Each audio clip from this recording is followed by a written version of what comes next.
S Production Games, and we are part 11 of Let's Make Game in Unity. Yes, we are. Part 11. I want to give you a first off quick apology for my voice today. As you know, since same thing in the last video, got a little cold and might be coughing a little bit, or you hear my voice just cracking and all dried up and messed up. Yeah, but yeah, let's get back into the game. In the last part, what we did, we added the player into the level, and here we go. We got some. You see the animation working, but we haven't really set it up properly. And we got the shadows, so we got a nice lighting effect coming right now. This looks pretty cool, right? Yeah, it looks good. Looks really good. All right, so let's get straight to the point. We're gonna add animation. So since we downloaded the standard assets from the Unity store, I think Unity Asset Store, and it came with the character motor. So let's go to player, and we already have our character motor here. Hopefully you do. If you don't, you have to go over here, file, assets, import package, and character controller, and that will give you the stuff you need. All right. Now, yeah. Okay, so now after you get that, let's double click on character motor, and let's have the manual develop software open. It's gonna be used. We're finally gonna do some coding.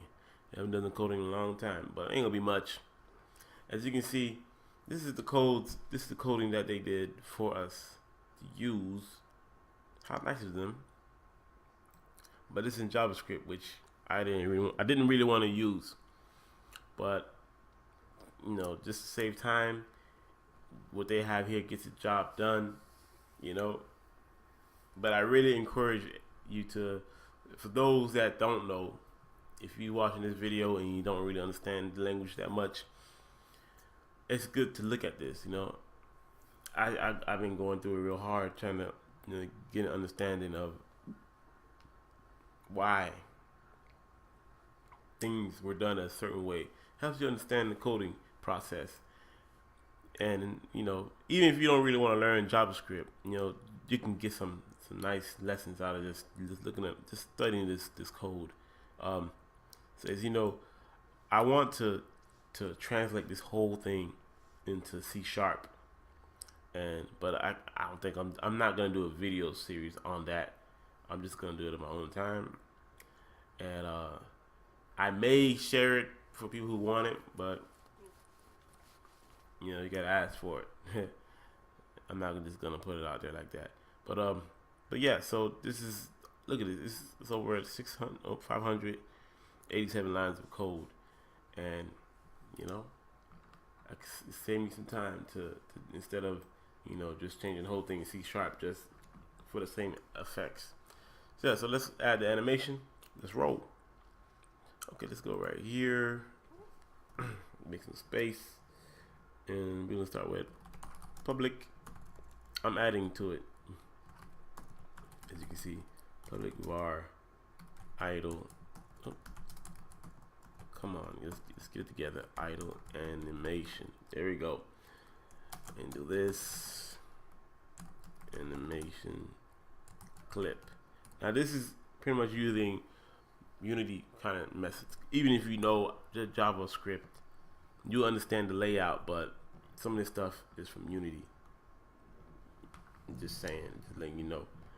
Okay, hold on 1 second. I got a little problem here. Okay. Okie dokie. Goodness, man. I don't want to respond. Okay.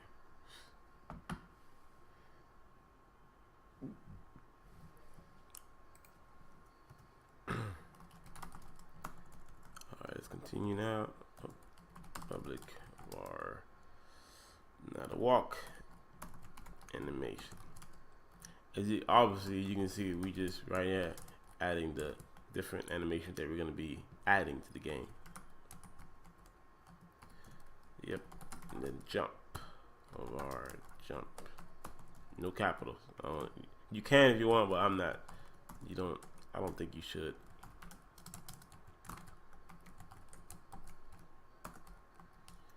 All right. Now these three we got here, these are gonna show up on our what's that word, in the expected view. Yeah, so right there. Since we got a public, it's gonna show up. That way we can make changes necessary we need to. Okay, let's do this now.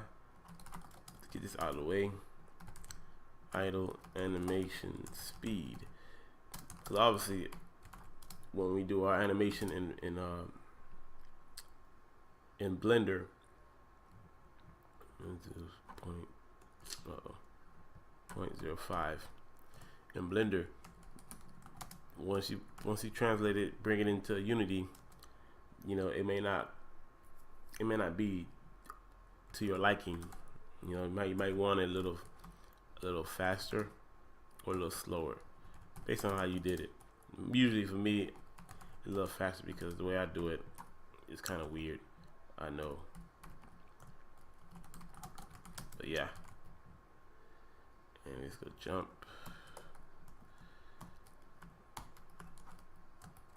I mess up all the time, it's crazy. 0.05. Here we go again with this automatic stuff. Alright. And one more thing, go down a little lower, make this private variable, animation. Okay, now that's good. The next thing we're gonna do is go down to the update. I know it's like 300 somewhere, 350 something. Look for the update. Okay, right after here we're gonna add some new code here. So let's get that going. Animation equals get component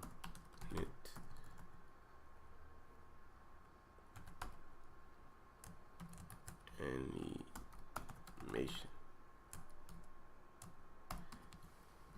Unlike this thing is not as good as to me as Eclipse. Eclipse does a lot of stuff automatic for you, which I became suddenly dependent on, which is not a good thing as well.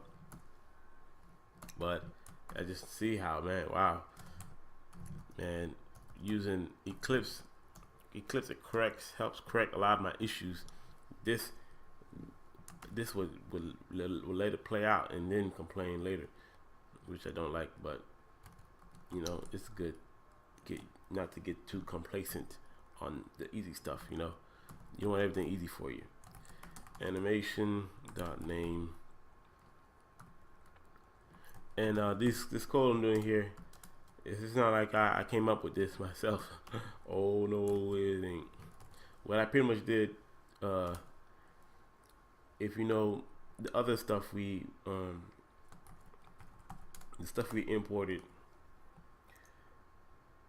it had third person controller, and when you added that one, it already had a character.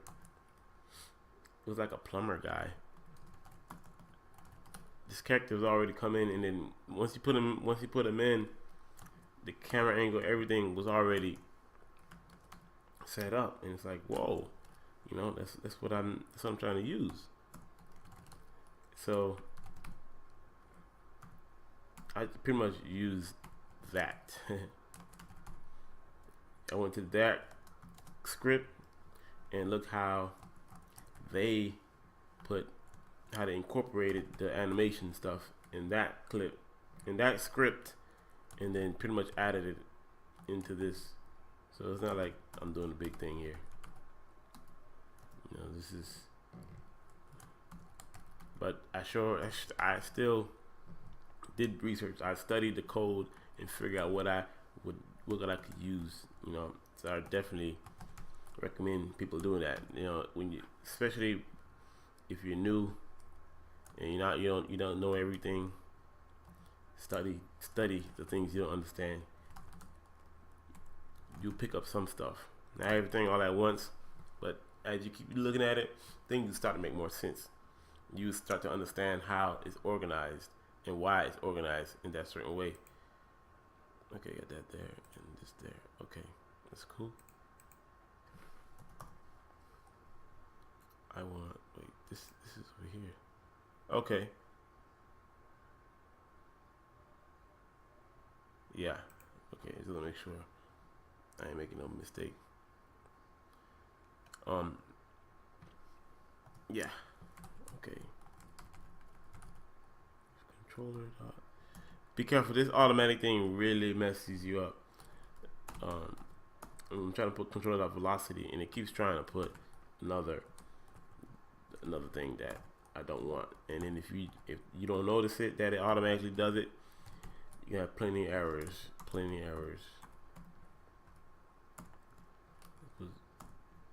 0.1. All right.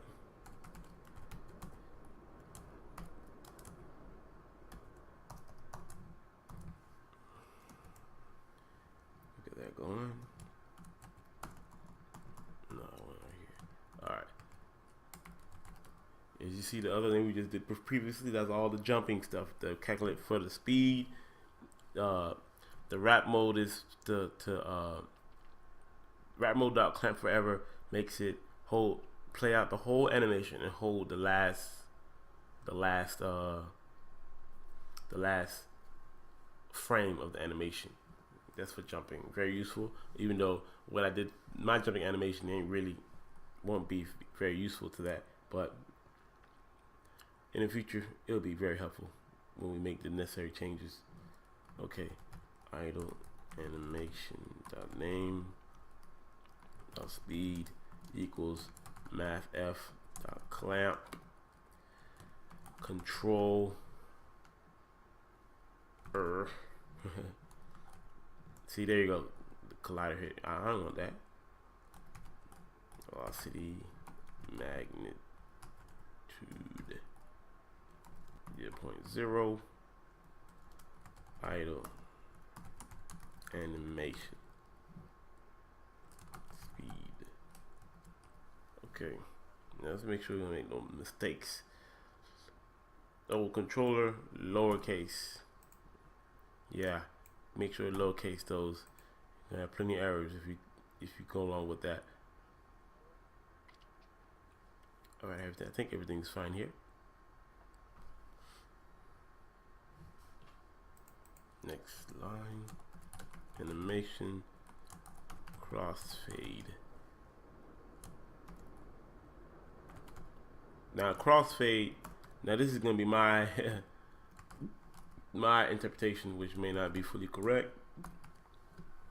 I think it gives that smooth transition from one animation to the other without skipping. Like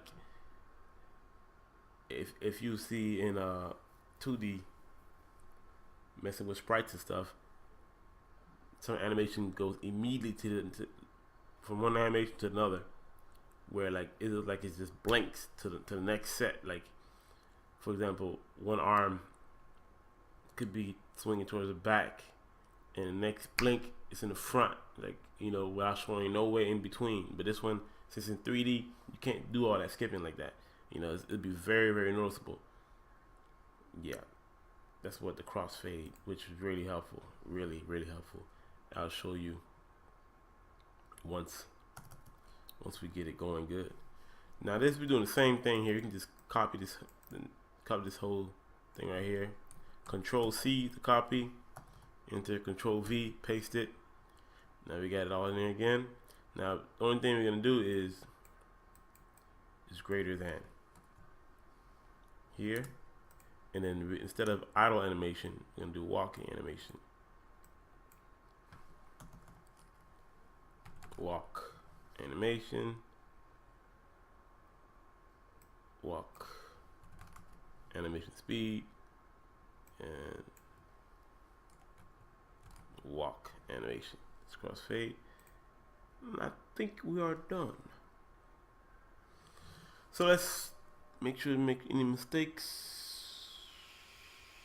Okay, I don't see any. We save. Let's look at the game. Now the bottom here, the controller don't say nothing. It's beautiful when you type code and then you go back into the game and it has nothing to complain about. Yeah, you did a good job. You did a good job.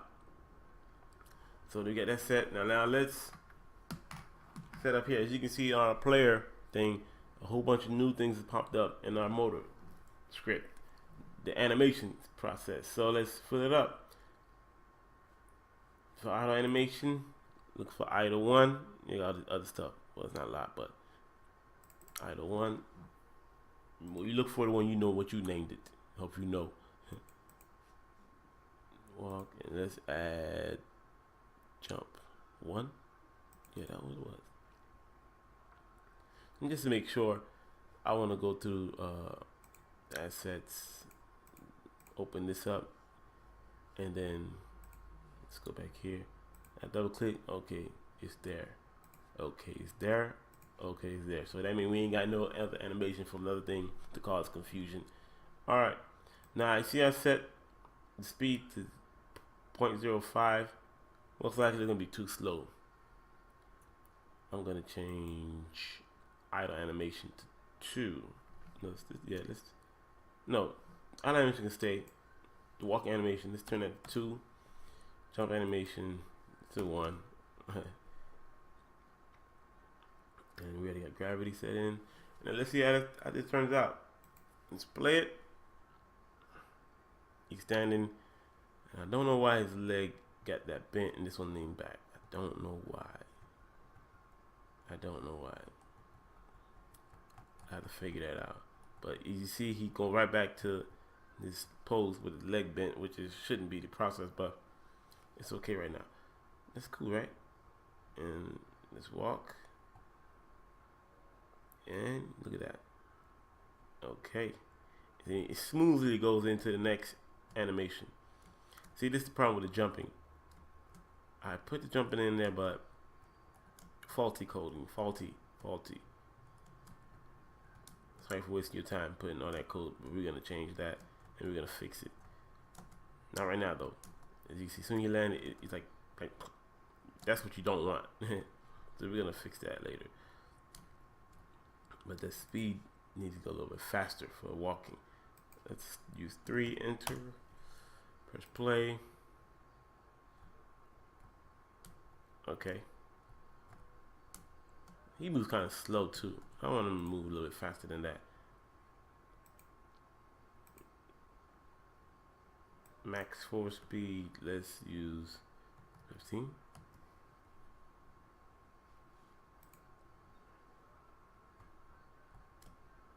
Okay. Good. Might need something down too later on, but it's all right. So it's looking pretty good, right? I kind of like when he jumps, his legs kind of open. Woo, wee, woo, wee. Remind me of look like Nintendo Land with the Mii's. Yeah. All right. So what we got going so far. And okay, before we go, we're gonna do one more thing with the player. As you can see, the character controller. Oh, go to the scene. All right, we need him touching the ground more. I don't like how.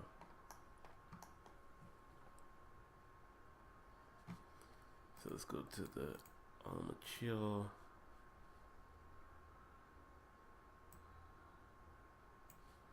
So let's see that. Back to the armature. Let's go back. Let's raise him a little bit more.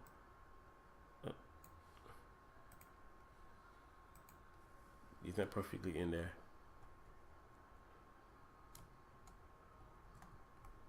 Ooh. Oh. Yeah. But Is that okay? Let's bring it a little bit lower. Let's see how that turns out.